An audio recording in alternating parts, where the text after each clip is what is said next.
Welcome to the Calder Farmstead. Now the Ice Hawks back out to center in transition. Carlson with Quenneville 2-on-1. Right when Carlson comes, Quenneville scores! Here's a chance for Fera. He scores! Off the face-off! Up in Zeminger. Pulled back to Werenski. Has it. Shoots one. Bounces off a man. 5 seconds left. Werenski. Another jam on the shot. Turning and firing. They go! Scores! They score! Now they catch each other. They both go right over the top. Matching rights to one another. McDermott gets the helmet off of Cassie. And now with 9 minutes gone in overtime, the Bears breaking out right side with Bear. Looks like cutting to the net. Bear will score! And here are your hosts, Cece and Sean. Hello and greetings from the mile-high city of Denver, Colorado. And St. Cloud, Minnesota. Oh yeah, you betcha. Welcome to the Calder Farmstead podcast, episode number 27 for Friday, April 9th, 2021.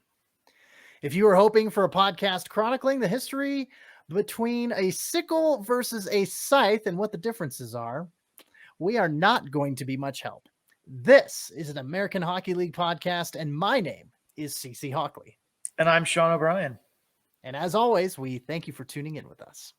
If you're new to hearing Cece and I talk about hockey, we're going to preview some of the upcoming matchups from the weekend for you. We both watch a lot of AHL games, and we're going to talk about what we see when we watch the film, as well as use some advanced stats to help us break it down. If that's new to you, you might want to head over to our podcast feed or channel, wherever you're listening to us from, and check out episode 0. If you scroll all the way to the bottom, I promise you it's there. It's a short primer on some of the stats we're going to be talking about, as well as how we view what's important on the ice. So if you're new to some of the more advanced hockey stats terms like PDO or the point shares model, or if you're new to some of the more advanced hockey terms like controlled zone entries, go check that out so you'll better be able to pick up what we're putting down. I promise it's not that nerdy or technical. It's only 20 minutes, and let's be honest. You wasted 20 minutes today trying to figure out how to buy from Tom Brady's autograph. So why not spend a little more time with us talking hockey? And speaking of talking hockey, we are going to preview the AHL weekend ahead of us for the weekend of, April 9th through the 11th. I had to look at the calendar real quick because it's been a long week. So it feels like we're further into April than we actually are. So without any further delay, let's get to it. Let's start with the Central Division and the Grand Rapids Griffins weekend. So they have got both Cleveland at the Rocket Mortgage Field House. I believe that's what it's called these days. It went under a name change a few years ago. But yes, in Cleveland for Grand Rapids, and then versus Rockford, they travel back home for that one. So, Sean, where exactly did the goaltending go? For the last 10 combined starts by Boyle and Nagel have been quality starts. That's not a good 40%. Yeah, it's not a good percentage. 4 of first 6 combined starts were quality starts for these guys. So what exactly happened between these two? Between the two of these past 10 games? It's been a quiet mix of a little bit of some, technical flaws coming to roost and a little bit of the voodoo. For Nagel, he seems like he's been struggling a little bit, tracking pucks high to low. His movement has started to see some extraneous movement creep into his structure, which a little cleaning up should be merited there, but nothing too terribly serious. For Kevin Boyle, he's been getting beat by clean shots, and I don't know if it's a lack of focus or if his angle is off in a way that I can't tell from the broadcast, which is entirely possible as Chicago has the netting up for some reason, and that really obstructs my ability to kind of see those finer details. But both goalies have also seemed to have more bad luck bounces go against them, and also the Griffins seem to be allowing more traffic in front of the net in recent games as compared to earlier in the season. All of these combine to form Captain Planet. I mean, bad goaltending luck. So I think that will be kind of the way I would look at this is this, maybe Nagel and Boyle getting into some bad habits, a teeny bit here and there. Yeah, I would say so. Is it a little bit more of the traffic in front that they've had to deal with? It seems like it's picked up over the past couple games. Yeah, I'd say that's a little bit of it too. And then some of it is just, good bounces that were going their way are now becoming bad bounces that go against them. And them's the breaks when you're a goaltender. Luck is, a part of what you do, as much as we try and, wish it away. Good bounces and good luck look great on the stat sheets. Bad bounces and bad luck have you being a topic of our podcast to discuss. The voodoo is real. The voodoo is a thing for sure. Transitioning from goaltending to the skaters, Taro Hirose started hot. 8 points in his first 4 games played. And while he's cooled off a little bit, he's only had 6 points, only 6 points in his last 9. Do you think he's progressing, or is something else in play here? Well, I think being stapled to Riley Barber doesn't hurt. And in the preseason, we kind of theorized about line combos for Barber. We talked about Yevgeny Svechnikov using his body to create space low and finding Barber on passes, as well as having him on a line with Chris Cuolo, who is more defensive-minded and would allow Barber to take more chances offensively, as he's not a no defense player, but he's not a great defensive player, and he is someone who's a little prone to cheating out of the offensive zone, which is fine because he has shooting talent, the rarest thing in hockey, and he scores the goals. So trying to force a player who's really good at one thing to do something they're not really good at is kind of a silly thing, and you should find complementary pieces. And Hirose does have some chemistry with Barber, but I don't think he checks that box of good complement yin and yang with Barber. He's also kind of been a little bit fortunate. Like, it hasn't just been, and I made this joke a long time ago about a Letang style assist where you pass it to the best player on the ice and then they go do the scoring. He definitely has had some good chemistry and good, playmaking vision moments with him. He found him on an even strength goal, and I use that in air quotes because it was like 1 second after the power play expired. Found him on an even strength goal with a Royal Road pass against Chicago that Barber just buried, and it was a good look. Stare down the goaltender like you're going to shoot, kick the pass over. Barber has, not a tap in, but an easy shot for someone of his caliber of shooting, and that takes playmaking vision and skill as well. But a lot of Hirose's assists are more good fortune than standout skill in my mind. That assist that we just talked about was his only primary assist since St. Patrick's Day. The 2 goals he scored in that time span, one was an empty netter, and the other was a turnover against Iowa that was figuratively a Christmas gift. That literally the puck got turned over to him at the top of the crease, and he just bangs it in. Like, that's a good fortune goal if I ever saw one. Mm-hmm. Now, is that to say that Hirose sucks and should be in the ECHL? No, of course not. But I'm not convinced that this, uptick in production and a better pace is really evident by the strides he's made this season, other than his counting stats would indicate that. I think this is somewhat good luck that's been powering it, and Barber is the one driving that. And that's why we're kind of seeing him cool off a little bit, especially as there have been some times where he's not stapled to Barber and he has not been as effective on finding the score sheet. Last but not least, again, Grand Rapids, they've got 2 opponents this weekend. Easy to do when you're so close together in the Central Division there. What are some keys to the weekend for Grand Rapids to take one, if not both games? Well, I think one is be boring, stay boring. And I've said it before and I will say it again.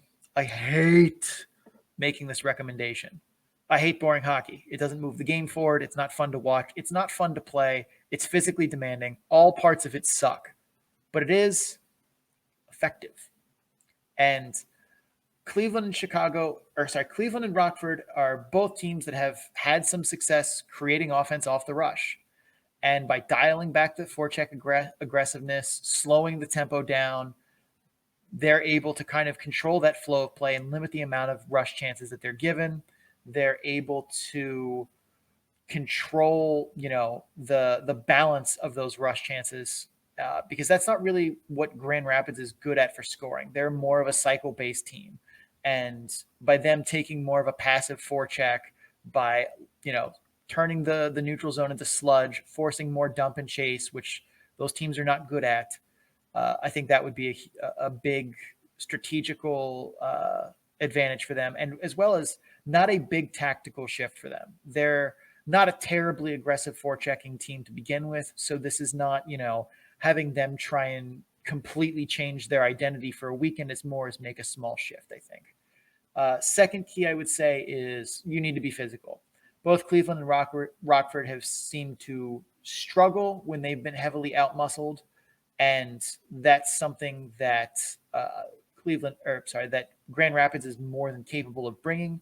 They're able to throw their body around out there, and they seem to play their best hockey when they are maybe not just, racking up the hits and chasing them, but where they are physically engaged in the game.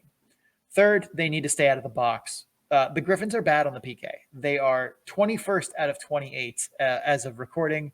Cleveland has a very good power play, 5th in the league at shooting at a 25% rate.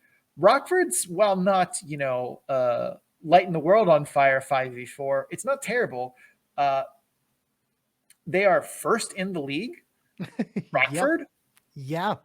First in the league on power play. They are presenting a 30.6%. Oh my goodness. No, I misread that. Jesus. That's Rochester. I was about to say. I want to say earlier when I looked at it, it was like an 18. I always get those two abbreviations, the ROC and the RFD. Yeah, Rockford, I'm sorry. Rockford is 16th. I was like typing that in there. I'm like, oh, yeah. No, Rockford's middle of the road. They're 18.1%. I apologize, Sean. I led you astray there. That's all right. I was all typing I was going to say when I was reading that, I was like, I remember thinking, I looked it up earlier and they were like 18, 19%, which that's not terrible. It's not great, but it's not terrible. But that's still middle of the road. Sure. Yeah, the Griffins penalty kill has been bad this season, and keeping those teams off of the advantage is going to be a huge part of the weekend. So they need to be physical, but they also need to, be half hitman, half monk. They need to make the hits, but they need to not get caught doing them, or not, get caught doing the extra stuff that's not a good, clean body check. So they need to, dish out some punishment, but not, do retaliation things or get their stick up where it doesn't belong. Yeah, I like that. Half hitman, half monk. That's a nice phrase. I haven't heard that one before. All right. Well, as you can tell, sleep deprivation is totally a thing. And yes, so I apologize for confusing Rochester and Rockford, ROC and RFD. My mistake. Let's make some picks, shall we? Absolutely. Let's do a little palate cleanse here. Friday, Grand Rapids heads to Cleveland. I was correct. It is the Rocket Mortgage Fieldhouse there in Cleveland, Ohio. That game starts at 7 p.m. Eastern. Saturday, Grand Rapids heads back home and they host the Rockford Ice Hogs, the recently purchased by the Chicago Blackhawks, Rockford Ice Hogs, at 7 p.m. Eastern. And they're going to be staying there for a long time. Signed a new 15-year lease. It's good through, 2036, 2037 or something. That's like a fictional year. It doesn't, it's not real. That can't happen. So yeah. All right, I'll pick first. Gosh, this is a tough one because I'm going to say Cleveland on Friday and Grand Rapids on Saturday.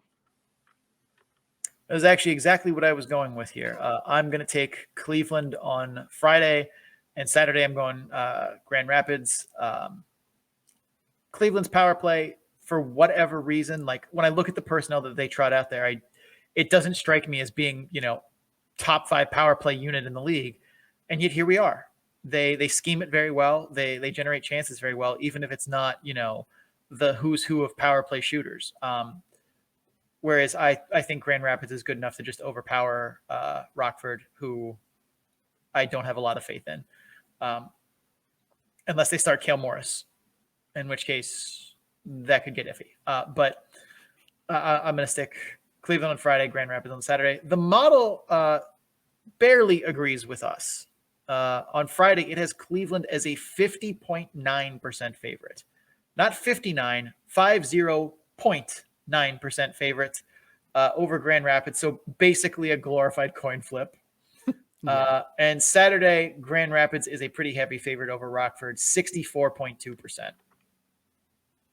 Yeah, anything in the 60s, according to the model. I mean, it is only a model, but it is, anything in the 60s I've noticed is a pretty favorable odd rather, for the team that it's predicting. So there you have it for the Central Division. Real quick, before we move on over to another division, let's check the standings. Chicago Wolves, of course, in first place, 14-3-0-1.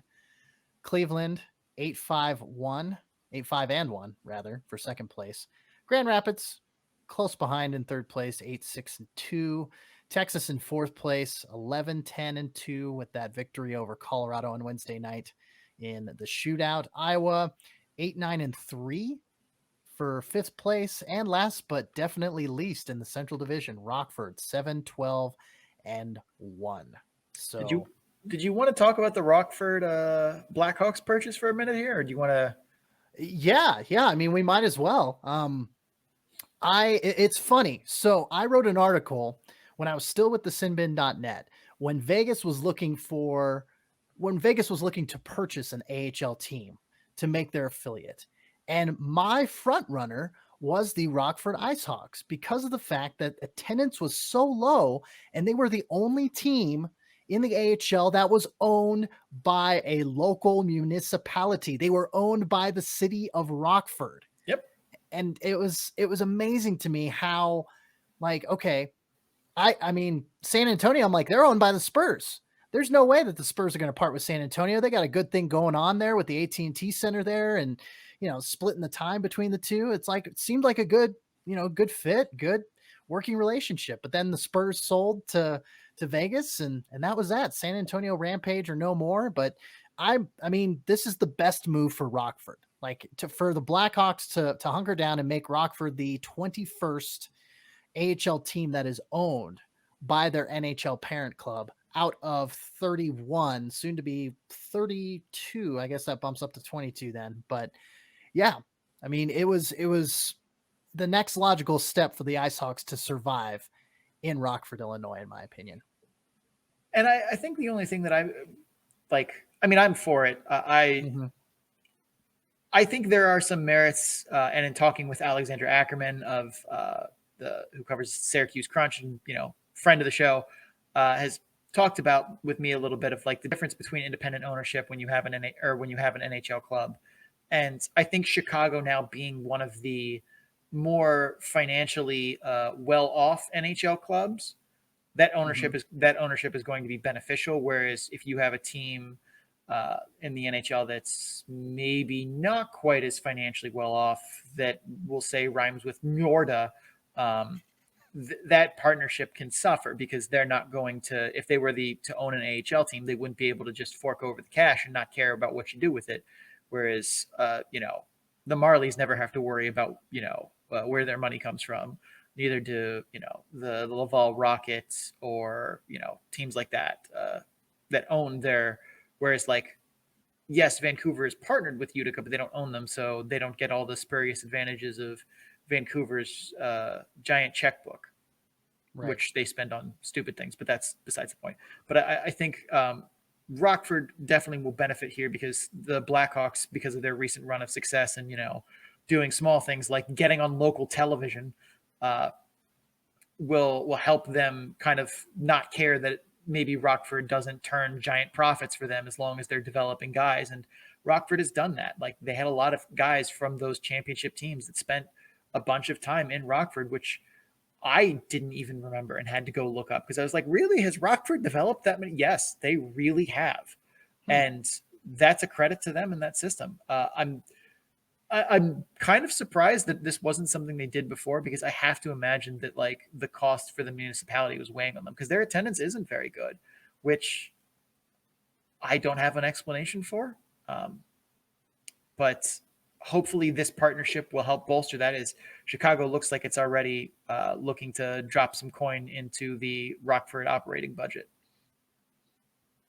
Yeah. And the fact that they've got such a healthy, like you mentioned, I mean, between the Blackhawks and the Rockford IceHawks, there is that healthy pipeline. But I think having in proximity the Indy Fuel close by for the ECHL level as well. I mean, granted, it's not nearly as critical, in my opinion, to have your ECHL affiliate close by, but it definitely helps because It cuts down on costs for travel when, a player needs to bump on over from Indianapolis to Rockford. I mean, it's just a state away. I mean, it's not like an Idaho Steelheads guy going to, Austin or Cedar Park, Texas. It cuts down on the cost of flights and things like that. So, but that's kind of just a peripheral point that, just came into my head. I'm like, oh yeah, and they've got Indy there too. So to strengthen the NHL and AHL affiliation above them, I mean, it can only benefit the Indy Fuel, in my opinion.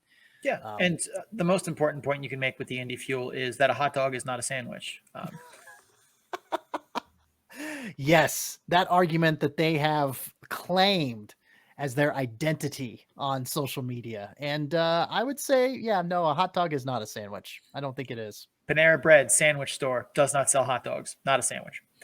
Moving on. Moving on. All right. Well, hey, let's talk Tucson and San Diego after this break, and we're going to bring a new friend onto the show, Brett Fera, the sports director over at the University of Arizona. And also, well, yeah, his main reason for us bringing him on, he covers the Tucson Roadrunners there in Tucson, and he writes for Tucson.com. There's a theme here: Tucson, Tucson, Tucson. I think we're going to have him talk about Tucson, maybe a little bit about San Diego, but mainly the Roadrunners. So hang tight, listen to our sponsors. We shall return very, very shortly. From the Central Division to the Pacific Division, let's talk about the San Diego Gulls against the Tucson Roadrunners this weekend. Sean, first and foremost, got to talk about that Gulls power play. And then we also, of course, got to acknowledge and give a little tip of the cap to the 5v5 offense clicking on all cylinders. What do you think about that? Actually, hold on. I dove right in without introducing Brett. Let's start over. Yep, I was going to say, I'm like, well, we do have a guest. It's kind of rude to let them just sit in the green room. He's not Matt Damon.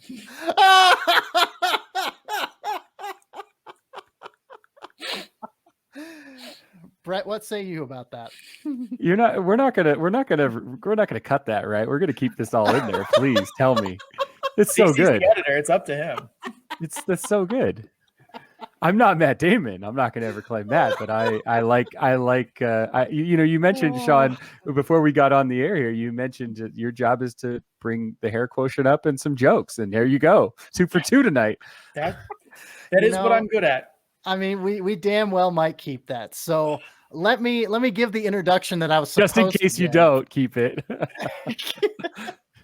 So joining the show, director of the University of Arizona's easy for me to say, Arizona's student media, and longtime writer for the Tucson Star. And you can find a lot of his work at Tucson.com in regards to sports, but specifically the Tucson Roadrunners, quite a bit of that as well. Brett Fera joining the show after a little false start there. Brett, thanks for coming on the Calder Farmstead, bud. Thank you guys. Appreciate it so much. Of course. Absolutely. Of course. All right. Now, Sean, let's talk about the Gulls power play, and let's also talk about them clicking on all cylinders 5v5, shall we? I mean, yeah, shocker. You bring Zegras back and good things are happening. That's kind of what you expect when you bring someone who made the AHL look beneath him at the bright old age of 19, 20. And he's come right back in, although he's playing center now. And that was apparently part of the Ducks plan all along. I don't know if I think that's, maybe a little bit playing by ear and on the fly.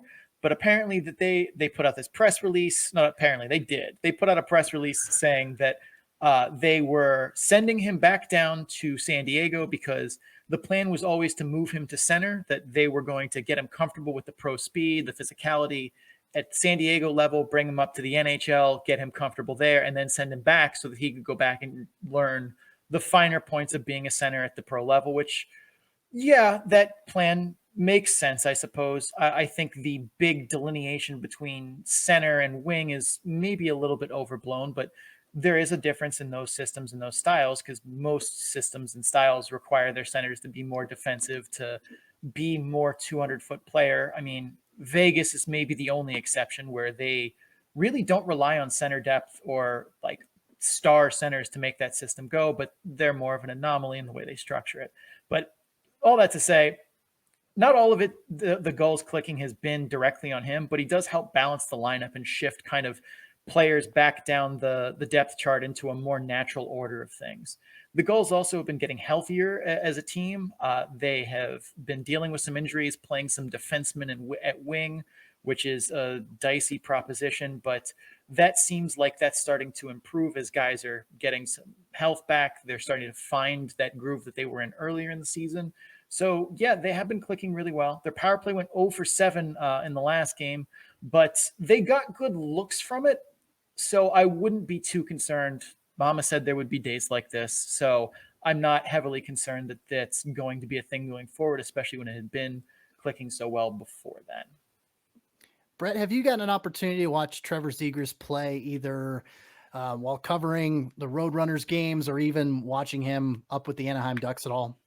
A little bit with the Ducks, not at all with San Diego at this point. I'd still got to go back, though, to the point you made, Sean, about the press release. I have never seen that before in that format, especially when it comes to something like NHL to AHL. With the way that I love the AHL, I am a fan. I know this is an AHL friendly broadcast here, but the AHL is very tight-lipped. It's league, it's teams generally, the league less so, but the teams generally don't share a lot of information, partially because I don't think they have a lot of information at all times. They are trying to build from within. And so long story short, though, I thought that was a trip to see the way they explained that, but I also loved it at the same time to go to that length to keep their fan base in the know of what they were doing with Zegras. It's funny too, because I saw that and I was kind of torn about it. I was like, it's an interesting move. And I was surprised by it, and I don't think I've ever seen anything like that before, where they were that clear about, we're doing this to develop him for this thing specifically. Like, I can't think of a team I've ever seen do that before. And the other part of me, and I was just, when I saw it releases, I'm like, really? You guys are that concerned about like fan, arm wavingness that like you would do this preemptively? I mean, okay. Like I'm sure the fans and the media and everyone are happy to kind of see that transparency, but like, I was just surprised that was something that they would be that in tune with ahead of time. Like, should they have sent him back and then everyone else lost their minds, Joker Harvey Dent style, and then they released a statement, I'd be like, oh, okay, well, they didn't think that people would be so up in arms, but like to preemptively do it. I'm not sure if I was impressed at the forethought or like just strangely thinking that they were concerned that their fans were going to be angry. Like, I love that this has become a program talking about, I mean, my first time on it, we're a program talking about hockey PR. We're not talking about hockey itself. And I'm the one who brought that up. But like, I'm with you, Sean. Like, I didn't think of it that way, but you make a really great point that if they would have let it go, maybe the local media could have done its job and asked, hey, why did you send Zegras down? And then they could have explained the reason and then look like geniuses. And it would have made, the coaching staff and the front office there look smart for thinking ahead. But you make a good point that maybe they preemptively thought that people were going to care more than they do. I don't know. I mean, like the day that the Maple Leafs or the Canadians or like the Rangers, Yes. Well, the Rangers sent out the, like, we're definitely tanking for better draft picks kind of letter. So I guess that's something in the neighborhood of that. But like, you had to know there would be fan outrage if you traded some of their top players. So that was an obvious get ahead of. But anyway, we're getting way off topic here. Yeah, Let's talk about Tucson here. Yes. Let's talk Roadrunners. That's the main reason we brought Brett on. I'm just I just go rogue. Sorry. It's okay. I got to lasso both you and Sean and bring you guys in. I mean, I can get a sidebar too, but yeah, I'm the voice of reason. Yeah, sure. But 3 games set against Henderson. So Tucson ended up dropping 2 of those 3 games. They did end up coming out victorious on Saturday, April 3rd, 4-2 against the Henderson Silver Knights. Tucson actually outshot and outchanced Henderson. Sean, start off by telling Brett and I, well, maybe just the fans, not just Brett and I. You're talking to more of an audience than just us two. What went right for the Roadrunners for this to happen? Well, I mean, for one, we've been talking recently about the Roadrunners for a couple of weeks now, just sleepwalking through games. Yeah. Where like they'll play a good, maybe first period, and then they'll just kind of And then the third period shows up and suddenly they're behind and they have to make, a miraculous turnaround. Or sometimes they play like they are asleep at the beginning of the first and they wake up like end of the second trying to salvage a game. But this was not the case against Henderson in that third game. They played a full 60-minute effort and it showed. And that was something that has been a complaint from Henderson, not just from me yelling at Henderson or yelling at Tucson, rather. That's been a complaint of Tucson from their coaching staff that I've heard, from some of the fan base that I've heard, is like they'll just take periods off, they'll start slow, but they were on Henderson from puck drop to final horn here. And that was very evident. And not to mention, they didn't just, skate hard for 60 minutes. They executed very well. They had players anticipating play instead of reacting to play. They did good work getting transition out of their zone and into rush chances, which is what I think is the straw that stirs the drink for their offense. Is they're much better on the rush than I think they are as a cycle team. But they were effective cycling the puck here. I think a lot of that was because Henderson played them weak on the walls. They gave them a lot of space. They weren't throwing bodies at them, putting pressure on them, and they took advantage of that and they cycled the puck well. And I think that made a huge difference in their ability to sustain offense against Henderson, something that teams by and large haven't been able to do. I fall into a trap sometimes. We were joking about how you're an analytics mind and I tend to see what's in front of me sometimes. And I fall into traps where I look at shots on goal and sometimes can't understand how a game ends up the way it does. And that really was the story of the first Roadrunners game against Henderson on Wednesday, the 31st. Lost 3-1. Tucson outshot them 45-17, which I understand chances and quality chances are way different than shots on goal, but you don't generate quality chances without throwing the puck at the net, getting rebounds, getting garbage time, all the things that go into that. And so I think that was the start of that week, actually started better than it probably looked on paper for the Roadrunners. And I am most definitely not a Roadrunners apologist. They've been pretty terrible in some situations this year, but when you really look at the team overall, they are actually a good overall team with one major problem, and that's goal scoring. They get shots on net. They have relatively decent goaltending, considering that the guy who should be in net is backing up at the NHL level right now because of 2 injuries at the Coyotes, and they can't keep Ivan Prosvetov down in Tucson to save anyone's life. And so they're using an AHL journeyman goalie as their number one.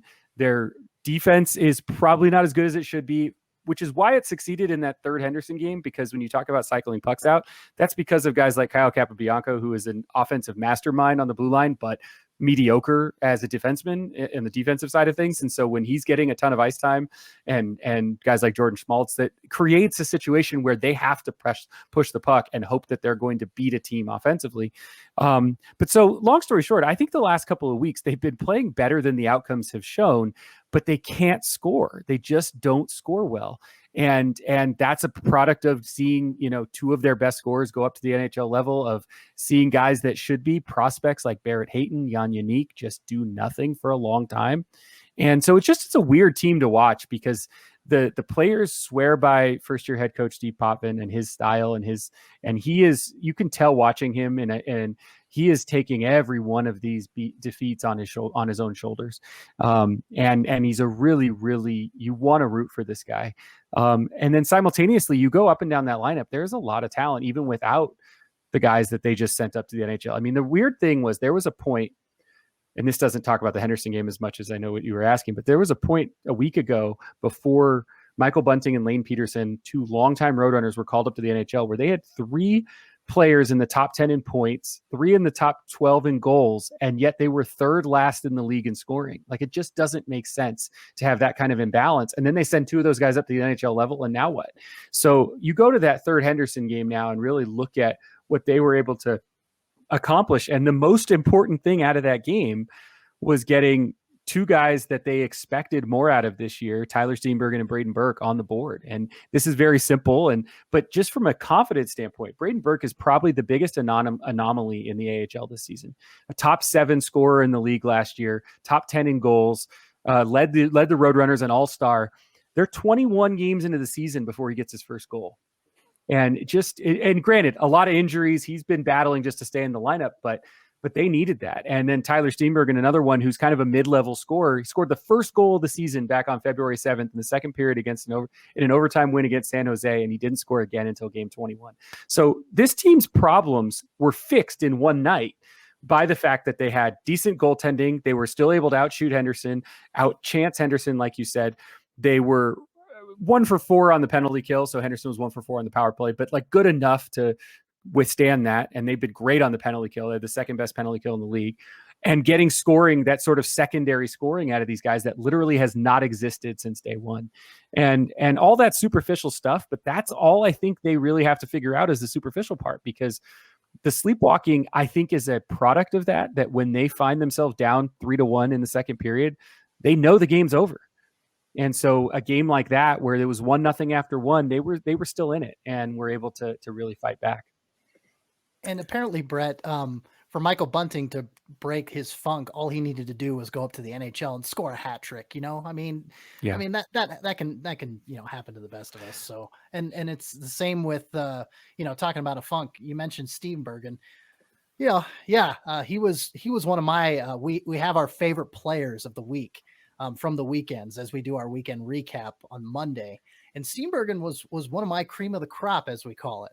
And so, for him to come out and have such a drought and to score 2 goals, I mean, it's good on him when you can just finally get the monkey off your back in that regard. So, yeah, and just wanted to chime in there. Absolutely, too. And we talk about just not putting the puck in the net. One of the measures that we talk about is what's called PDO, which we think of in terms of its puck luck. And Tucson's is terrible throughout the entire season, as well as their rolling 2-week average. So, in general terms, if you're unfamiliar, PDO basically is save percentage plus shooting percentage. When you add those together, it should come to be about 100. And anytime you get too high or too low, over 100, you're basically being a victim of good puck luck or bad puck luck. And those things over the long term will kind of correct themselves. So to give you an example, currently... Are we going to revisit Henderson's PDO here? Because it's been... Henderson's is insane. Like, we've been 108, 110. Henderson train forever. Their last rolling PDO was 108, which is insane. I'm assuming on the positive side. Yeah. So over 100, pucks just go in for them. Well, and part of that though goes toward this past series, which was so weird about that second game where Henderson actually, I think, outshot Tucson, or only Henderson has such a large disparity in shots for and shots against. They give up a ton of shots and don't take a ton of shots, relatively speaking. I mean, it doesn't look that bad on an average basis, but games like that 45-17 output is not abnormal. And there was a game against Ontario a couple of weeks earlier where they did like the same thing. So it doesn't shock me what you're talking about, but it's going to come to bite them at some point, I would think. But we're already 60% of the way through the season and it hasn't yet. So, and that's the other thing too, is like, because this season is so much shorter, like we're 20 something games in, this would in a normal, October to May season be like Thanksgiving time. We still have a lot to learn about these teams in that season, but in this season, it's like, there's, only 20 games left. We're past the halfway mark. We're, about to start our third quarter poll award watch kind of thing or whatever.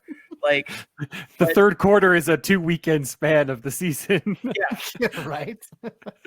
All right.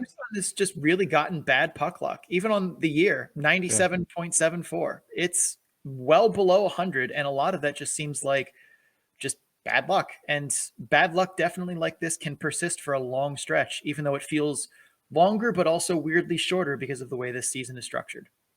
Well, and you go and you look at even the goaltending element, and Connor Lecouve has not been great, but save percentage at, I want to say about 91%, give or take, 2.5 goals a game, and he's 3-7.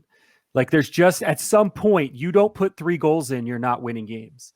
And this team is averaging like 2.4 or something like that, 2.3 goals a game. So they're just, it's tied to exactly to the point you're making on puck luck. They might be better defensively on puck luck, potentially. I don't know if that's true, but maybe. But they're absolutely not capitalizing on the offensive end on that standpoint. And that's a really interesting dynamic. I want to look at that deeper now. Yeah, I like that. I will make sure I send you the link because I track all of that kind of stuff. That's awesome. Anyway, Let's talk a little bit about keys to the weekend here. What do we think that Tucson has got to get done to win these games, and what on the other side do the Gulls have to do? For me, I mean, a lot of this is copy paste from that last Henderson game. Tucson needs to play 60 minutes. They've been struggling to do that all year. They finally put together a really good 60-minute effort against Henderson. They need to come back with that. Next, I think they need to execute in transition. They did a good job of getting, loose pucks from their end into offense going the other direction quickly. And like we've talked about for every time we talk about Tucson, their rush offense, 3-on-2 odd man rushes, 2-on-2 even man rushes. That's where a lot of their offense seems to be at its best. It seems like that's where their forwards are the most comfortable getting scoring chances, and they have talent that when they get put in those spots, they seem to finish those chances, even if they are not generating them with the same frequency as, say, Chicago or Laval. But when they do get those chances, they seem to bury those ones. The other thing I would say is there are some things the Gulls won't do that Henderson did. The Gulls will not be light on cycles in the defensive zone. The Gulls are very much a physical team in defending the cycle. And my thought, if I were Tucson, would be to try and stretch the offensive zone, use high cycles, use what I think is an advantage in short area speed over San Diego, and try and make the offensive zone as big as possible. Get them to chase as much as you can. They also have to stay out of the box. The Gulls power play, we said, was 0 for 7 last night, or Wednesday night rather, but it's been hot recently, and Trevor Zegras is already dangerous enough 5v5. Letting him play 5v4 is already, like, that keeps coaches up at night. What say you, Brett? What do you think needs to be a Tucson key for them to take away this series with the Gulls? Tucson's power play has not been great, but San Diego is penalized more than any team in the league. And I think that there has to be an imbalance in favor of Tucson to win one or two of the, or both of these games, meaning they have to win the special teams battle. Tucson's penalty kill is second in the league, but they also go on the penalty, or go on a shorthanded situation in a top 7 or bottom 7, if you want to call it that. So, I mean, I think there's imbalances there that have to favor Tucson. There's just no way. If you lose the penalty kill power play situation, if you go 0 for 5 and they go 1 for 4, even though that's what happened against Henderson, the odds are you're going to lose that game. It's got to be either even or favoring Tucson. So I agree with your point about staying out of the box. I think that idea of making the offensive zone bigger is interesting, and I think they're going to have an opportunity to do that because the Coyotes sent down Hudson Fasching today, and I don't believe it's just a temporary roster thing. I think if they're going to do that on a Thursday afternoon, they're going to have him down here to get some action because he's been on the taxi squad. 19 goals, 35 points last year.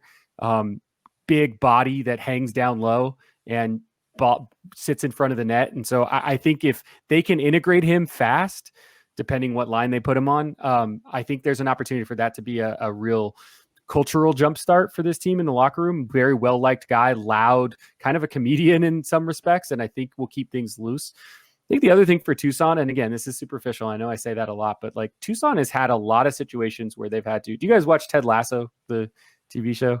Do either of you watch it? I don't watch it, no. So there's a part in it. It's good. You should watch it. There's a part in it though where Jason Sudeikis is the main character, and he asks one of the soccer players on his team. He goes, which animal has the shortest memory span? And it's a goldfish. Basically, it's like whatever. The short-term memory is nothing. And so there's this concept with that like the Roadrunners have been losing games and then immediately got to go play back-to-back. And then or they've been winning games at the front end of a series and then losing the next one, and next thing you know, they're riding the loss for a few days.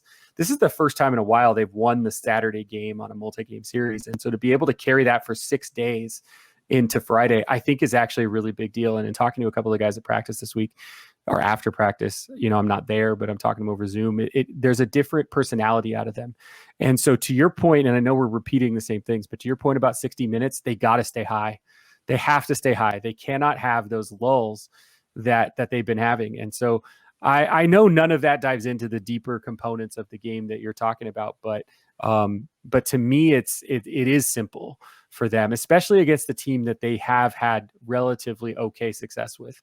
Even when they haven't won, they've still played them well. And San Diego's a good team. So those are my keys. I think stay out of the box, win that special teams battle one way or the other.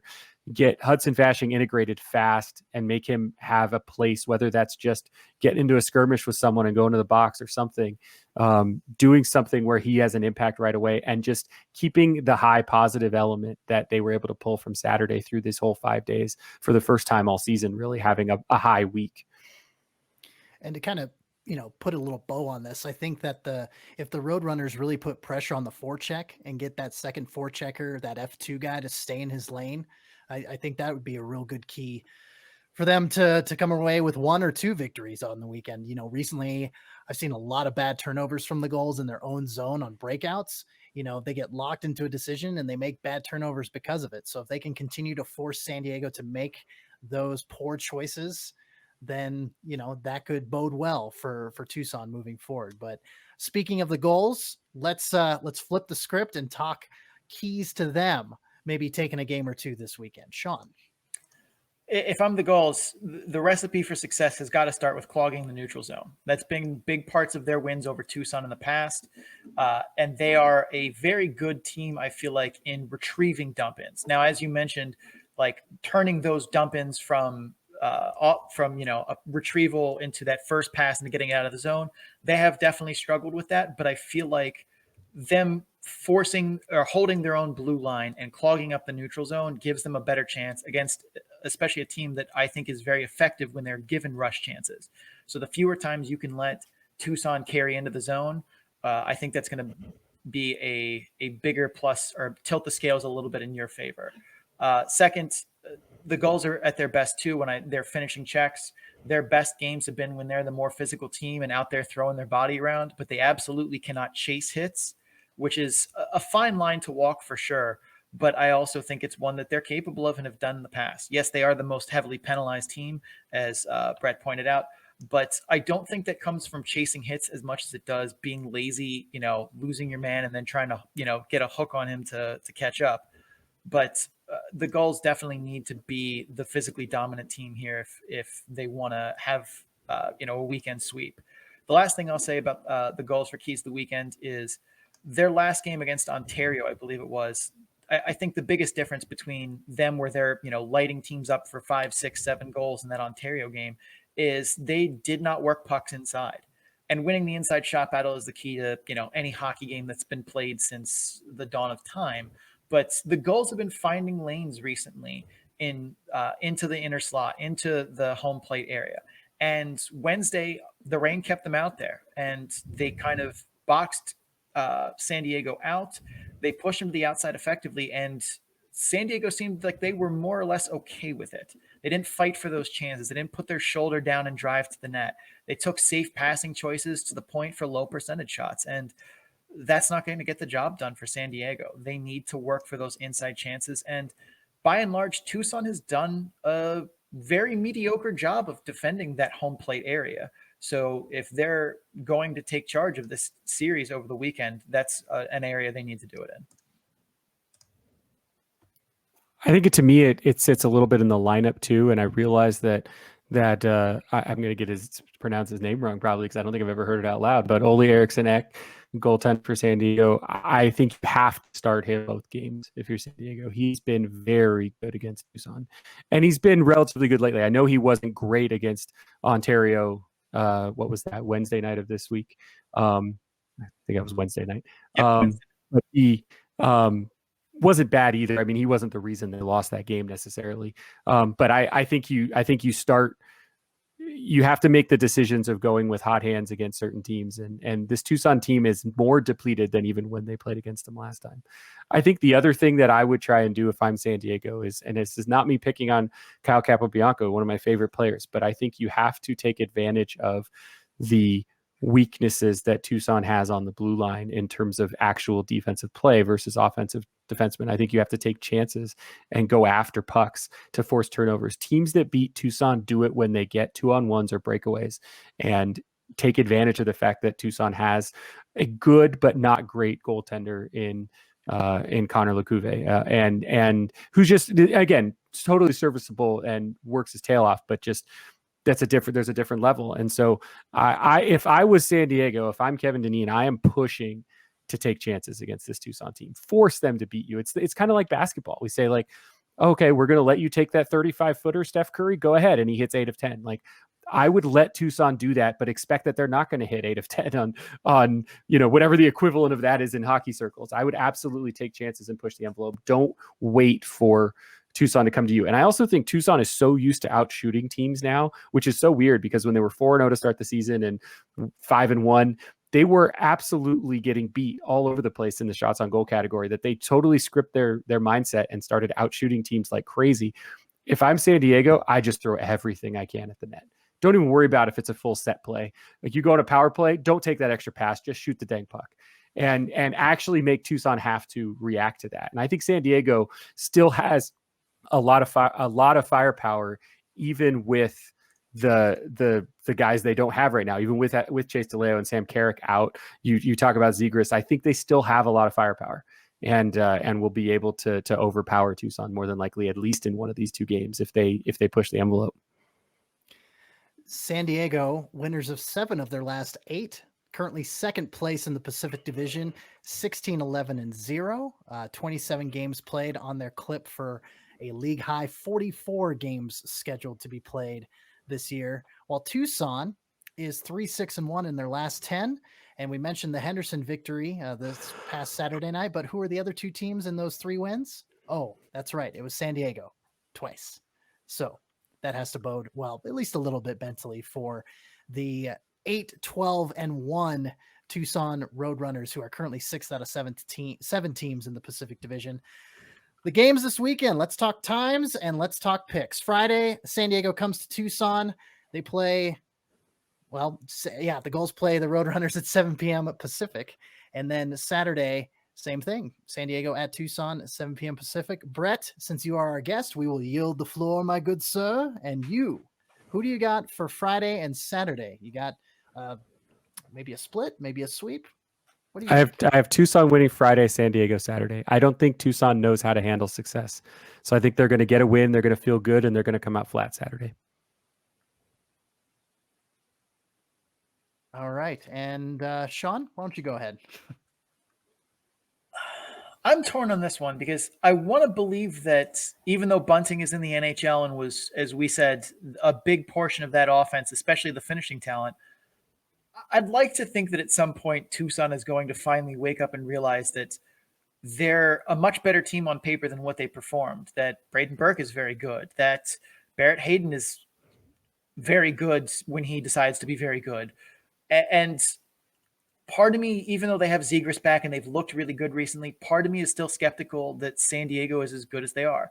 I've liked Ollie Eriksson Ek in net, but I do think they split starts because I don't think they give him 3 and 4, which I understand, but I also really wish they would play him in both because I think he's their best goaltender. I think I'm going to take Tucson on Friday because I think that's the game that Eriksson Ek sits, and I think that's the game that Tucson takes. I'm going to take San Diego on Saturday, but I think it's a lot closer for me. I was pretty close on going San Diego sweep, but I got to believe that Tucson is going to at least build a little bit on some of the momentum from that Henderson win.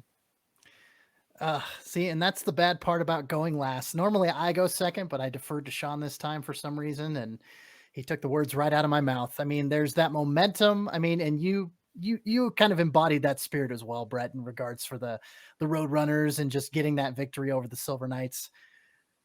I usually am kind of a contrarian when it comes to Sean's picks, but I mean, I can't argue with you guys. I'm going to say Tucson on Friday and San Diego on Saturday. So I feel smart. I feel smart. I said that first. Did you guys agree? That makes my day. Sean, what did you say? I thought you were about to do something crazy. That's why I was like, oh, Tucson sweep. Oh no, I fell into that trap before. I'm not doing that again. Okay. I will say though, and this, again, I'm not a homer. It wouldn't shock me if Tucson swept. Nothing shocks me with this team. They could come out and score 18 goals in 3 games and it wouldn't shock me, or they could literally get shut out 3 straight games and it wouldn't shock me. It's just, there is no predictability for this Tucson team. Yeah, that's why we all predicted right down the middle, 1-1. Trying to be as safe as possible.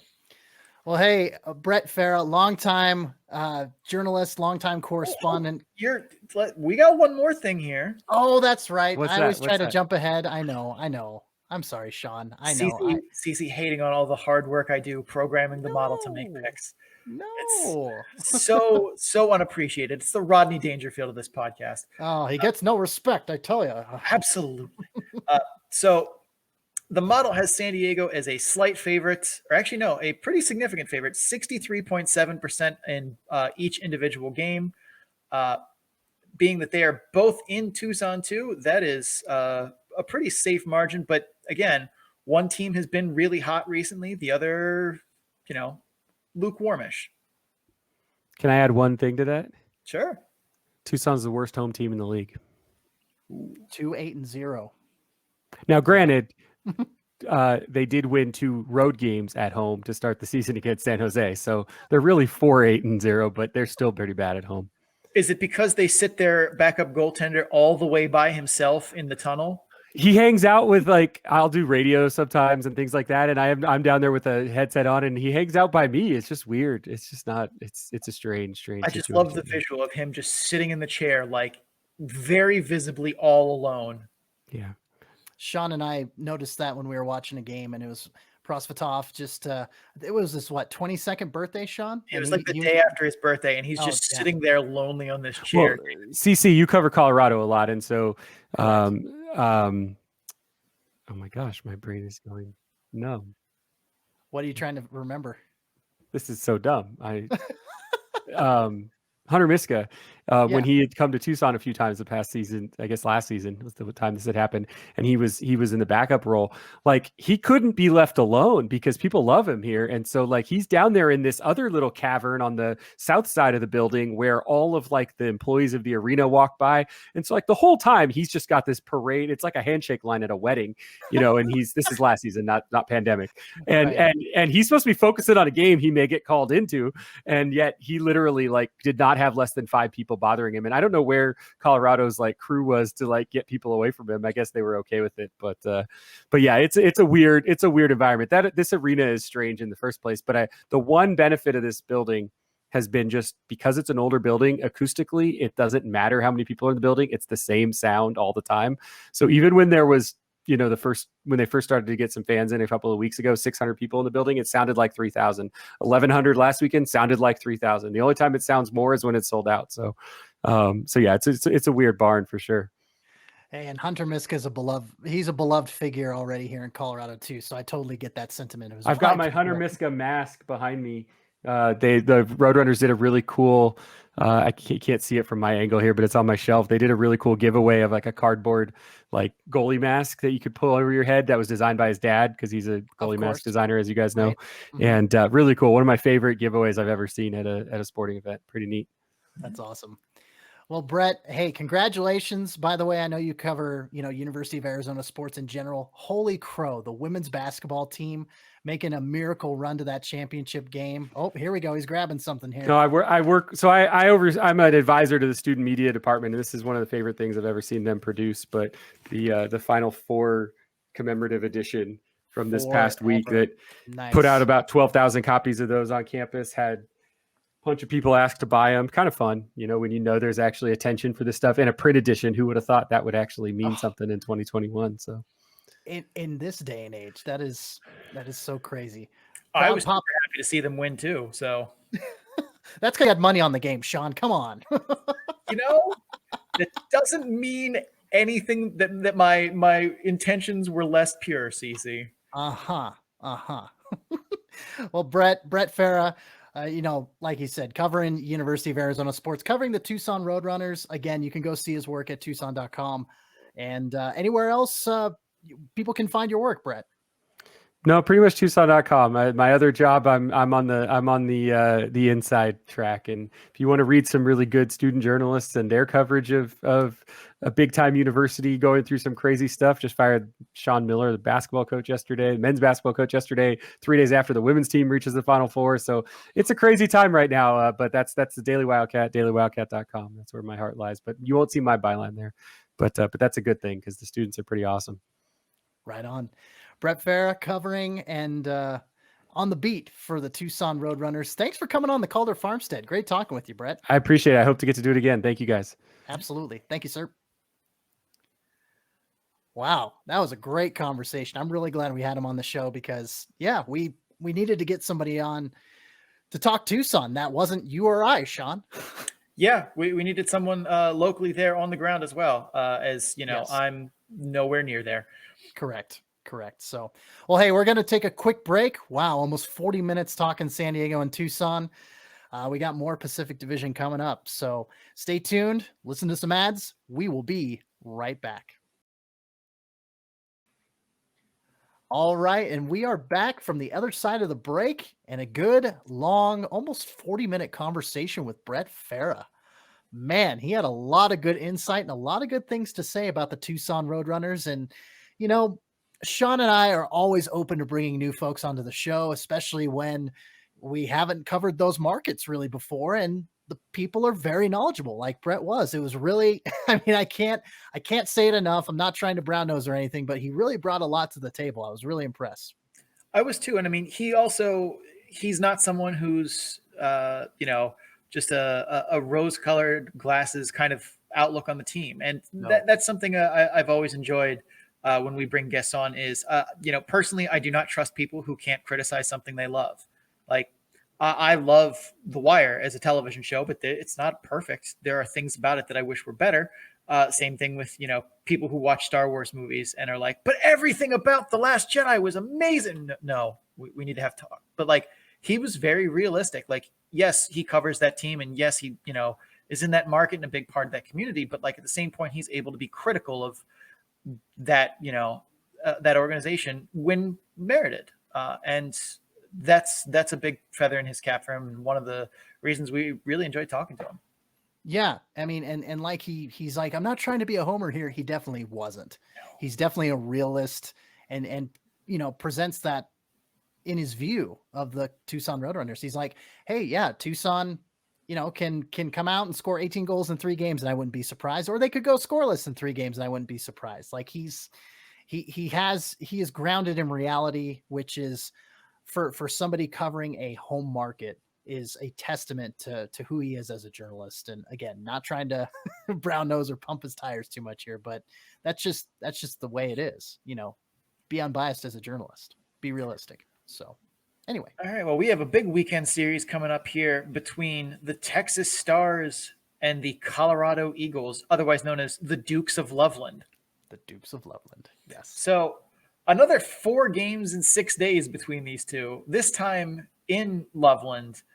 Eagles took the Tuesday game this week 5-4 before pushing Texas to the shootout in a 2-1 loss where they scored a loser point on Wednesday. Is it encouraging that the Eagles are keeping things close? I'm kind of torn about it. I mean, I suppose, but it's one thing to put up 5 goals against a debuting rookie goaltender in Adam Scheel while, you know, Martin Kaut saves the team from Texas coming back. Guess what? Another Colorado lead that almost got blown. They were up 4-2. Texas scores 2 goals, ties the game 4-4, and Martin Kaut has to bail the team out with less than 90 seconds left in regulation. And good God, Kaut's been having a good run at it. Just a sidebar there. 9 games played, 5 goals, 5 assists, 10 points. He's come back from injury with a vengeance for sure. But hey, the Wednesday night game, that was encouraging, I think. The Stars scored first, and the Eagles, good God, they didn't buckle. They have rolled over and allowed so many multi-goal runs and just a number of times this season, or they allow the first goal in like the first minute. That's happened a couple times this season too. So, you know, sure, they kept it close on Wednesday too. I'll give Colorado that, but I'm kind of surprised they only put 1 puck by Colton Point, who's got, you know, just a sub 900 save percentage. I think a 3.5 goals against average. It's like just 1 puck by Colton Point. Really? I mean, they got one by him in the shootout too, but it's kind of surprising given the firepower that the Eagles have on their team. But and Colton Point. And it's Colton Point, right? But in all fairness, I have to give credit where credit was due. Colton Point was on point Wednesday night. He really was. I mean, yeah, the pun was right there, but yeah, you're just kicking against the goads when the voodoo doesn't go your way. Colton Point was the main voodoo practitioner last night. He was sprawling all over the place. Shades of Dominic Hasek. Not nearly as shades, light shades, very light shades. Okay. There were some instances where he was flailing and a puck may have hit his blocker. Okay, I was about to say, when we start invoking the name of goat in the same of the goat I in the know. same sentence as Colton Point, that's where I I'm know. going to intervene here. All right. Okay. Light and like Colton, light shades. to not completely bash Colton Point. Like, do I think he's a stud goaltender? No, I don't. Is he capable of putting in a good performance here and there? Of course he is. Like, while he's not a top goalie in this league, he is still a goalie that has a role in this league. And like all of them, he's capable of pulling the voodoo out once in a while and, having shades of Dom Hasek, as Cece has said. But you brought it up, to put it nicely, the struggling power play for the Eagles. I mean, the last time we talked about them, I feel like it was, trending upward. Like they had escaped the basement and were into the nook under the stairs. It's been improving, but how good has it been?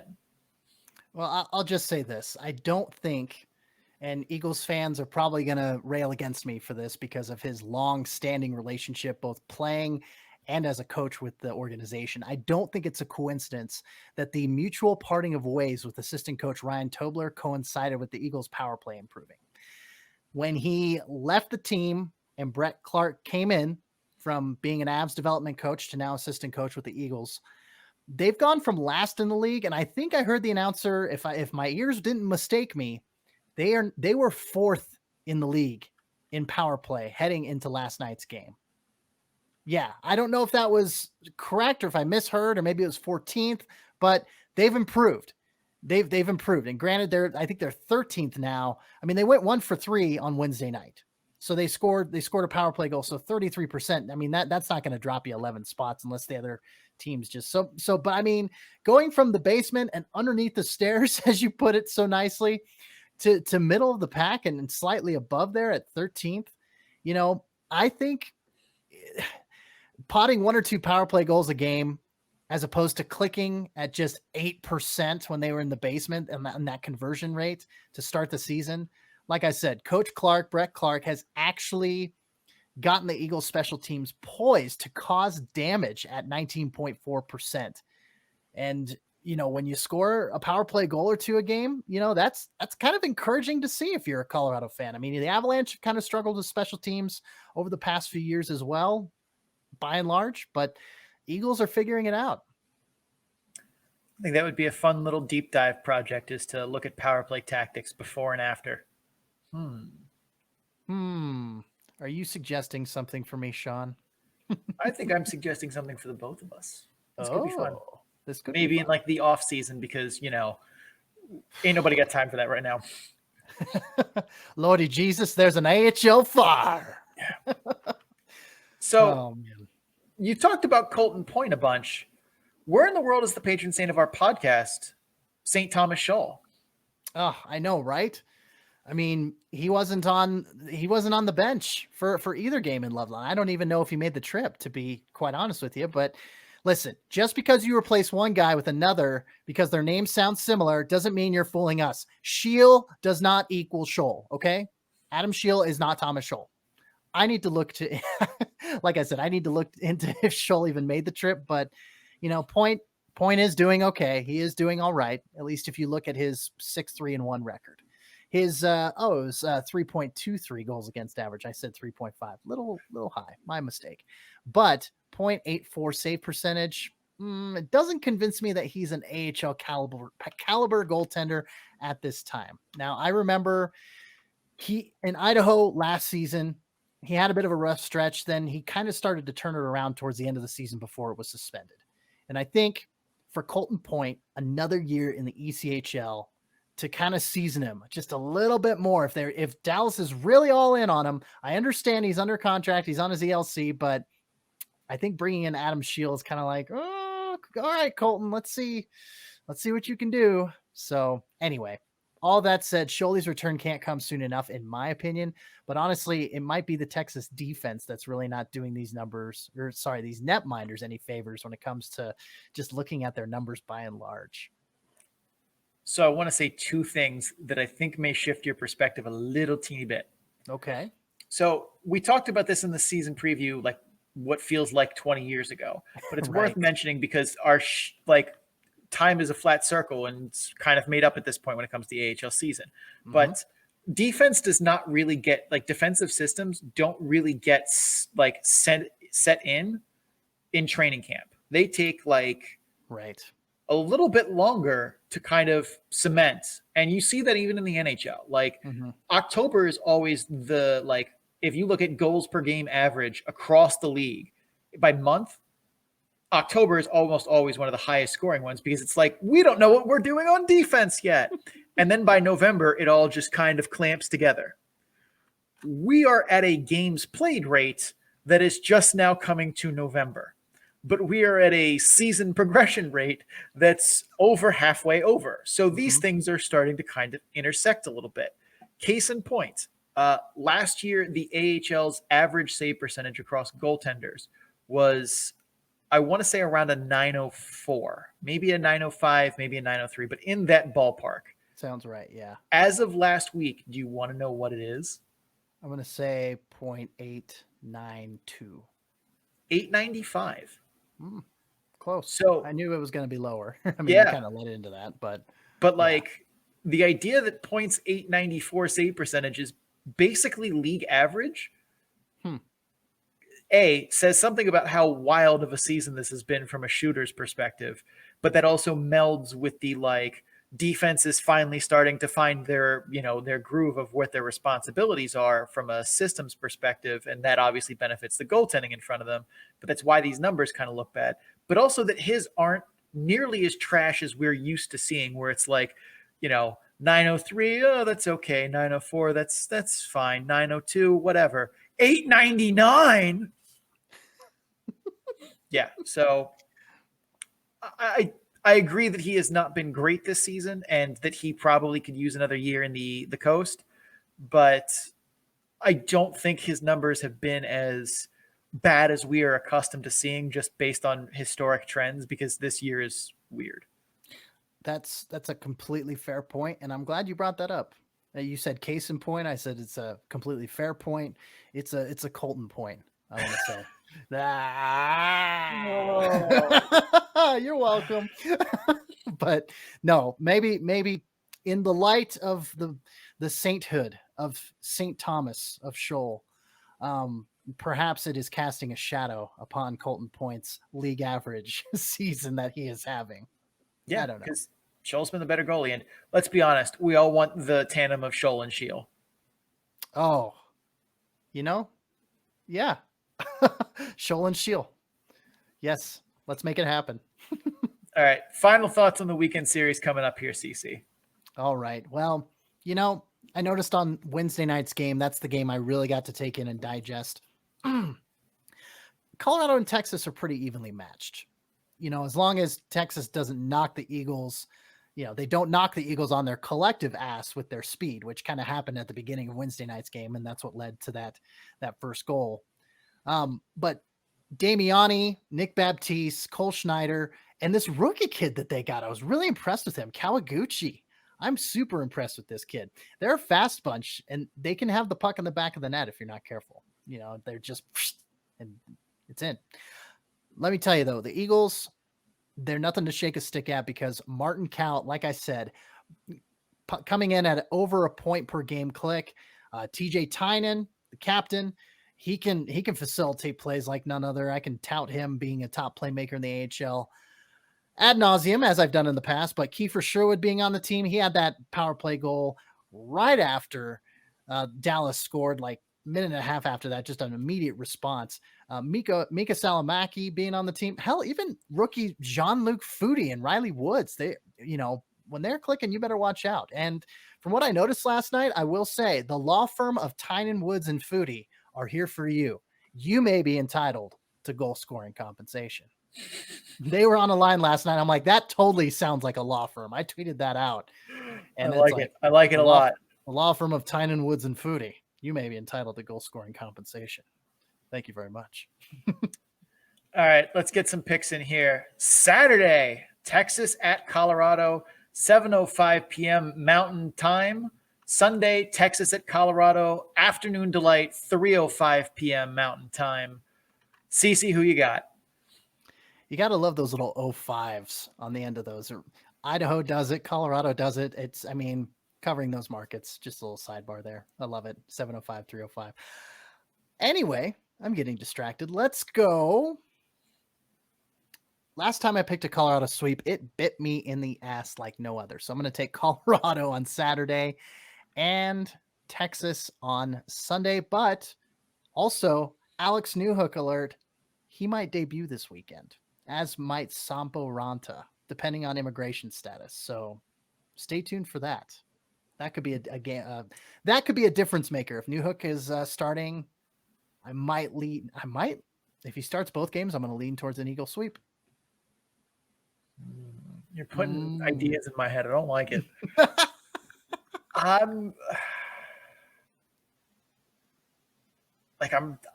so torn here. I think I'm going to take a split here, but I'm going to go the opposite side of you. I'm going to take Texas on Saturday and Colorado on Sunday. This one it's tough for me. I feel like there's so many roster games to play here. And I think goaltending is going to play a big role in it. Like if you told me Scholl was going to start both games, I might take Texas to sweep. If you told me Point was going to start both games and Colorado was going to get Newhook, I might pick Colorado to sweep. If you told me that Damiani was going to get a call up to the Stars to sit in the press box for a game or two, I might take Colorado. Like it's, there's so many factors. Yeah, there's so many factors, and I control none of them. I'm just going to take a split. The model likes Colorado 56.3% in each individual game. So Colorado a reasonable favorite in the model's mind, but Texas has been all over the place in how the model views it. So we'll see how the roller coaster rides for them. All righty. Shall we keep on trucking? I think we got one more series. Let's just power through it, and then we'll jump into the speed round. Yeah. All right. That works for me. Cool. Let's talk Henderson and Bakersfield. We've got Henderson, the Silver Knights, against the Kingslayer in the Bakersfield Condors. Kind of bummed that Bakersfield and Colorado didn't get to play last weekend, but it's the world that we live in. Gotta love COVID-19. Anyway, Henderson. You don't actually at all. It's not required. No, not at all. No, very much sarcasm with that. Thank you for clarifying. Okay. I'm having a hard time wrapping my mind around this, and it kind of snuck up on me. Henderson has lost 3 games in a row. Really? That is correct. This is the first time they lost back-to-backs all year. A long time ago, what feels like a long time ago, when Manitoba started this 17-game homestand, I put out a poll, said, which will happen first? Manitoba plays a road game or Henderson loses back-to-back? And people are like, Henderson back-to-back, duh. It took till, halfway through that road stand for that to happen. Now, I'm not saying those people were wrong. I'm just saying I think we're all a little surprised. But Henderson has lost 3 in a row here, and I think fatigue is a factor here. They only played 11 games in March, and as we talked about in our, Stockton recap episode, they're absolutely insane pace that they're on. It was 14, 15 games in March. So they traded a bunch of rest days for work days. How would you like it if 3 of your Saturdays suddenly got turned into work days? Yeah, that changes your whole month. But they're on a normal season pace. Like an 11-game per month pace is pretty regular for AHL teams during, normal times. And after watching that loss to Tucson, they looked slower. They didn't execute well. They weren't strong in board battles. It was this upcoming game is going to be their 5th game in 9 days. I think fatigue is a factor here, and I think it's starting to creep its way in. And that's not to knock the Henderson Silver Knights. Like, yes, these guys are, professional athletes and maybe not the peak of physical fitness, but are still in very good shape. But everyone wears down. It doesn't matter who you are. Like those guys at the end of American Gladiators are still exhausted, and they're the peak of physical fitness as far as I'm concerned. But after this 5th game in 9 days, they have 6 days off afterwards. And if I'm Manny Viveiros, that's my message in the locker room. I say, I know you're tired. I know you're beat up. We have 6 days off coming up. You'll be able to rest and recover then. Pain fades. Ice bags are free. You leave it out on the ice because pride is forever. If that's not the message in the locker room, it should be, because Henderson has got to be feeling the bumps and bruises along the way here, because they certainly look like they have been, and that's okay. But there's one game left before they get to go on a nice, week-long break between games. They got to leave it out on the ice here, and I certainly think they're capable of it. Still petitioning for you to be a head coach in the AHL one day, Sean. Just do not want that. Come on, Binghamton's going to have an opening here in a year or two. You know it. Oh, you know it. Shots fired. I definitely don't want to go live in New Jersey. I guess Binghamton's in New York, but Binghamton not is in the New York. city or Buffalo or Rochester. So no. Well, hey, let's talk about the Condors. Obviously being the Kingslayer and just having such a hot run. I mean, Cooper Marody, just still leading the league in goals scored, but they've also struggled recently as a team. It doesn't matter if you have the leading goal scorer or not, you can still lose games. So what is going on there? Two things.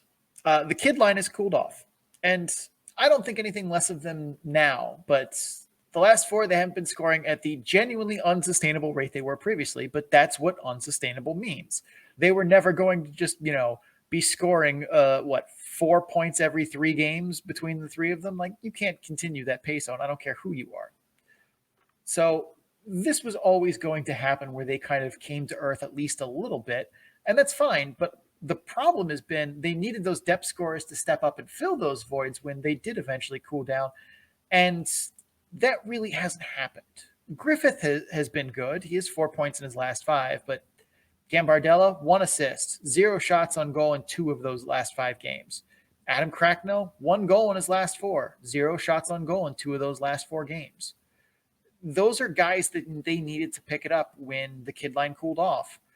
And it's really not been there. And if you look at their scoring depth behind the 3 of them, it's not super, super great. But not everyone can score a point per game pace on a team. But they don't have kind of those quiet veterans besides maybe Cracknell and somewhat Gambardella, and they just haven't been putting in the pucks in the net in that period of time. And when your top line has been that hot and they suddenly, find a cool patch, you need those other guys to step up in the locker room and on the ice. And that has not been what's happened. The second thing that I would like to attribute this to quote one of my favorite people, Sterling Archer, is they have unleashed the power of moonshine. And they're putting it right into their gas tank, aren't they? Oh, absolutely. 1 game in St. Patrick's Day that Stuart Skinner's allowed fewer than 2 goals. 1.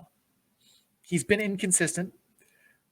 His rebound control still isn't great, but he's also committing a lot to shooters and getting burned by passes backdoor. And yes, trying to make saves on backdoor passes is difficult, but he's not even in good position for them. He's late to those pucks. He's because he's bit so hard on the shooter taking a shot, he's already down in butterfly and has to try and do this awkward bend over backwards thing to make a paddle save, instead of being able to get on his inside edge on his outside leg and make a push to make that save. He's so hard committed that he can't get on his edges that quickly.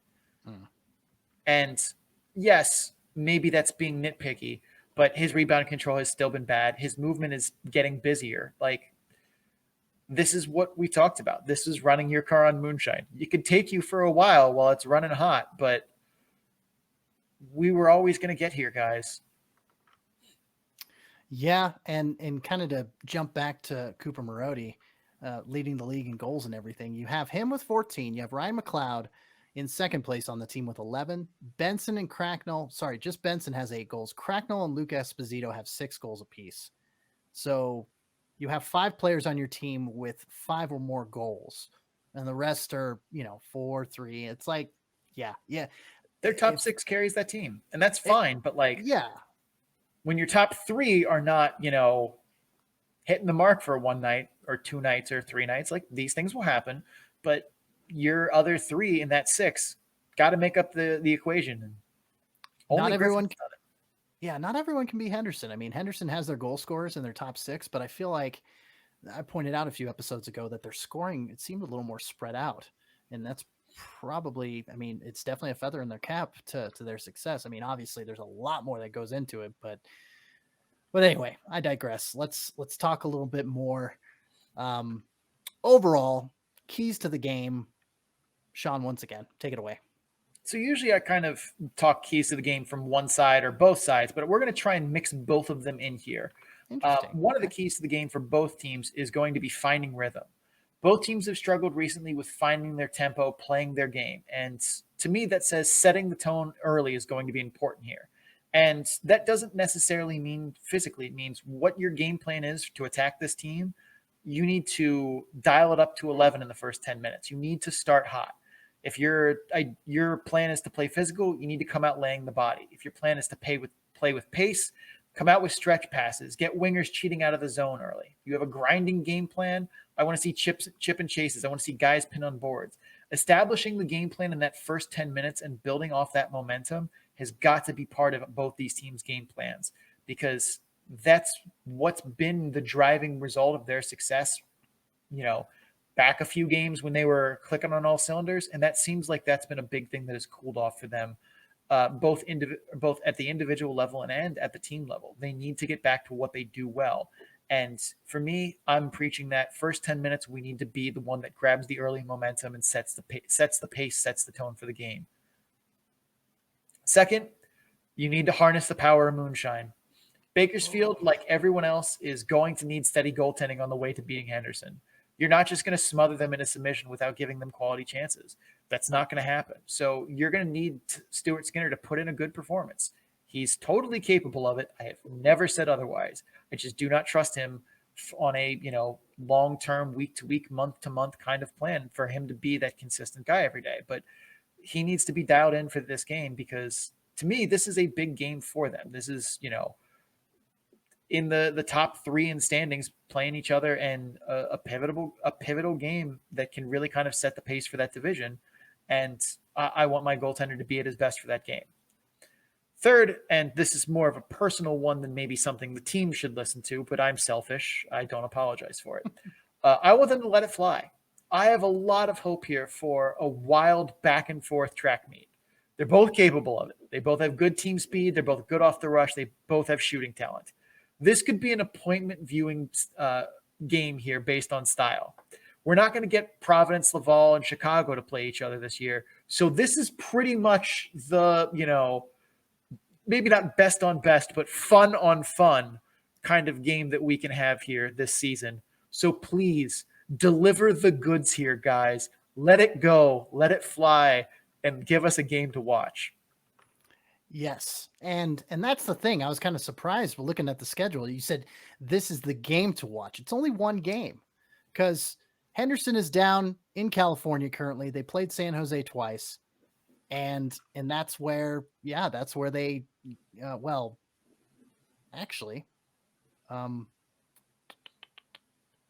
Henderson didn't lose 3 in a row. They lost 2 of their last 3 though. Yeah, San Jose 4-2, Henderson 2-1 in the shootout. So there you go. Did I miss a game that they beat San Jose in? Yes. I thought they lost the game to Tucson and then 2 to San Jose. No, they won the Tuesday, April 6th. They won in the shootout 2-1. Okay. Yeah. But they've lost 3 of their last 4. Okay. Yes. And they did lose. Well, actually, yeah, they won against Tucson 3-1 on Friday, April 2nd. We cover 28 teams, people. We're gonna oversee some stuff here. But yeah. Losing they have been on a skid here. Yes, I think my main point still lands. Absolutely. Yes. I was thinking out loud. I'm getting tired and I apologize. I should rein in those thoughts to not come out of my mouth. Anyway, well, yeah. Friday, April 9th.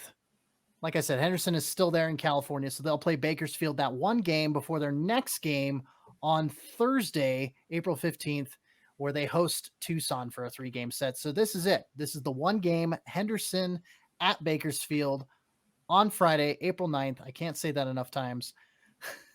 Sean, who do you got? I believe in Henderson's goaltending more than I believe in Bakersfield. Like, I do not trust Moonshine, and this to me says Logan Thompson start. So I'm going Silver Knights. I'm still aboard the PDO train. I am not exiting yet. Nope. And honestly, Logan Thompson is having a hell of a year, just winning Goaltender of the Month awards, 2 months in a row. No big deal. So, yeah, I'm going to say this is a game where he gets the nod, and I'm going to say it's going to be close. I'm going to say it's going to be a high-scoring affair. We'll say not like super high scoring, but we'll say 5-4. Henderson will pull it out. So that's my pick. We're both going Henderson. What does the model say? In a very surprising twist, the model is on Bakersfield, 53.4%. Kingslayer. Yeah. Wow. Okay. This is one of those, that I don't put my thumb on the scale of the model because I clearly am picking against it. And when I put that in the spreadsheet, was surprised. But, all I do is write the code fairly. What it spits out is what it spits out. What's the saying that we always have, Sean? It's only a model. It's only a model. That's correct. That is correct. So, all righty. You want to take a quick break before we get a little speedy here? Yeah. I need to do some stretches here. My arm's still a little sore from the shot, so. Oh, yeah. Yep, mine too. Well, last break of the night. Well, last break of the episode. You can listen whenever you want. But we'll be right back. A few sponsors, maybe one, maybe two. We'll wait and see. We'll be right back. Coming out of the last break of the episode, we are now ready. We got our feet in the blocks, and it's time. And we're running out of time. It's time to make our picks for the speed round. Sean, we've got the weekend series Laval at Toronto Friday and Saturday. Who do you got?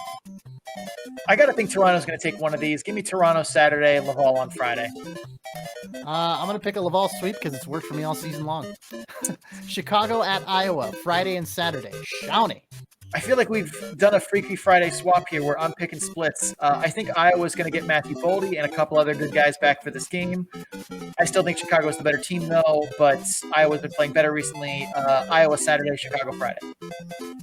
I'm going to do it reverse. I'm going to pick Iowa Friday, Chicago Saturday. Friday, Rochester at Utica. Sean. If you believe this game happens, I still don't. Utica hasn't played in a month, Rochester. Yeah, it's brutal. Utica, 9 games played. I'm going to pick the Amerks. Saturday, Providence at Hartford. Shawnee. Providence. No explanation necessary. Providence, same. 19-20 games. Get those wins. Belleville at Manitoba. Manitoba's pretty banged up right now. Gustafsson is out. One of their key defensemen, whose name escapes me right now in the speed round, is out. Belleville's been looking better recently. Belleville. I'm going to take Belleville as well. B-Sense. Cleveland at Rochester. Sean. I'm taking Cleveland here. Power play battle for sure, as these two are the top power plays in the league, but Rochester takes too many penalties. Cleveland. Yes, Rochester, not Rockford, CC. I'm going to go with Cleveland. Hershey at Lehigh Valley. I trust Hershey's goaltending more, even though I still don't fully trust either goaltending Hershey. I'm going to say home cooking for what it's worth. Lehigh Valley to be the contrarian. San Jose at Bakersfield. Sean. Bakersfield, just because I don't think they lose both games in the weekend, and I picked Henderson. Yeah, I'm going to have to go Bakersfield. Nice little bounce back game from Henderson. Utica at Syracuse, if it happens, Mr. O'Brien. If Utica hasn't played in a month, insert team here, Syracuse. Utica hasn't played in a month. I like that. Yep, Syracuse. That's the only explanation. Last but not least, Sunday, Wilkes-Barre Scranton at Hershey.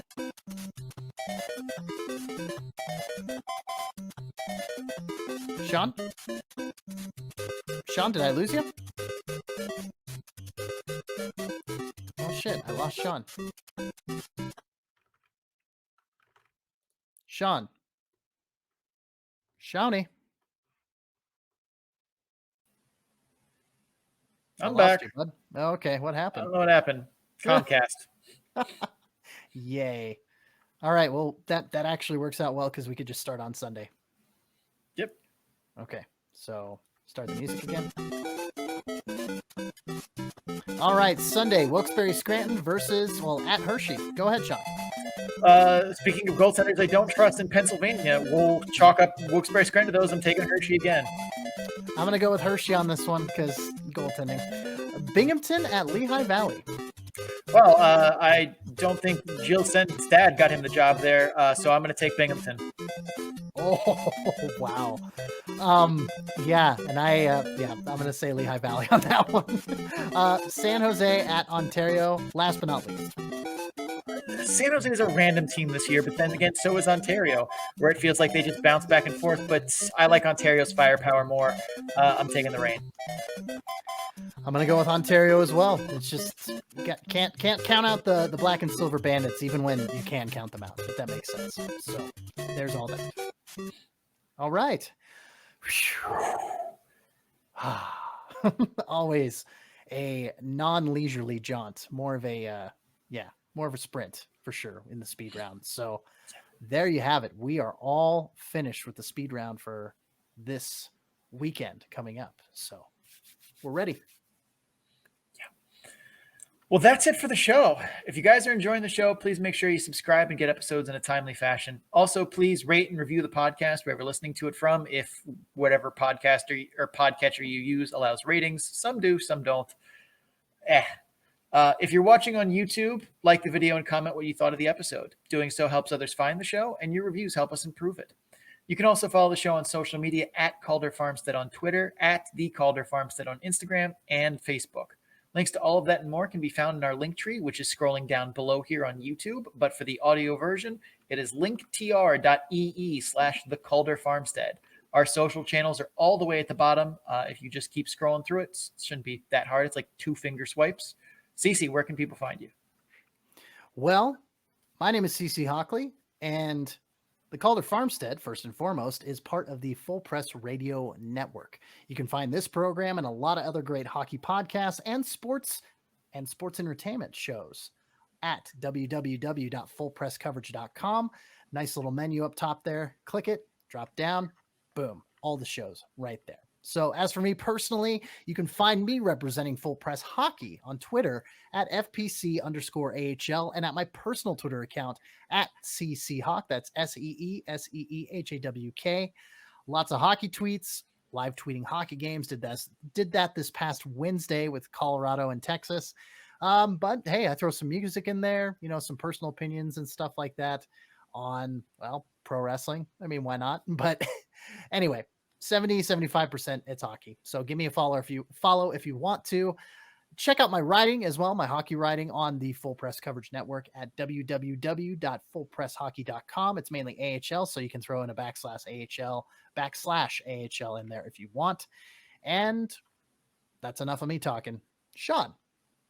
I'm Sean O'Brien. You can find me on Twitter at Sean O'Brien 81. That's SeanObrien 81.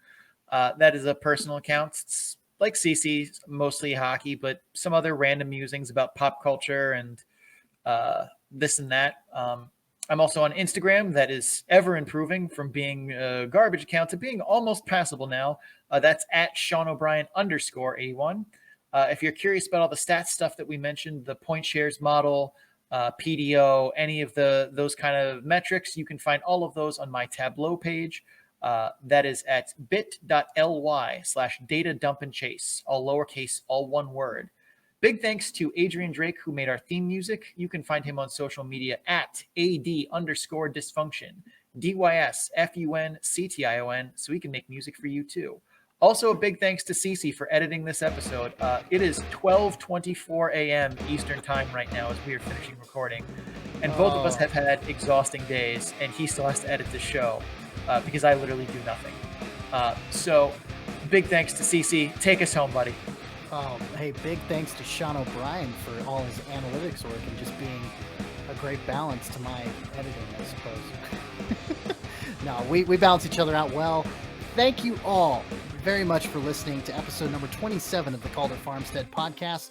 For my buddy Sean O'Brien, I am CC Hockley. We thank you all for listening, and as always, keep your stick on the ice.